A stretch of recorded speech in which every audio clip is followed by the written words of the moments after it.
யோகா வரலாறு. யோகா என்பது இந்தியாவின் மிக பழமையான ஆன்மீக உடல் பயிற்சிக் கலையாகும். இதன் வரலாறு ஆயிரக்கணக்கான ஆண்டுகளைக் கடந்தது. ஆதிகாலம். யோகா இண்டஸ் பள்ளத்தாக்கு நாகரீகம் கிமு 3000 முதல் 5000 காலத்திலேயே இருந்ததாக ஆய்வுகள் கூறுகின்றன. ஹரப்பா முத்திரைகளில் தியான நிலையில் அமர்ந்த மனித உருவங்கள் கண்டுபிடிக்கப்பட்டுள்ளன. வேத காலம்.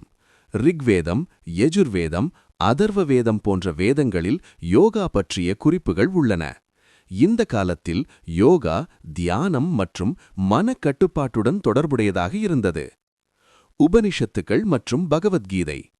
உபனிஷத்துக்களில் ஆத்ம தியானம், பிராணாயாமம் குறித்து விரிவாக பேசப்படுகிறது. பகவத்கீதையில் கர்மயோகம், பக்தி யோகம், ஞான யோகம் என்று 3 முக்கிய பாதைகள் விளக்கப்படுகின்றன. பதஞ்சலி யோக சூத்திரம்.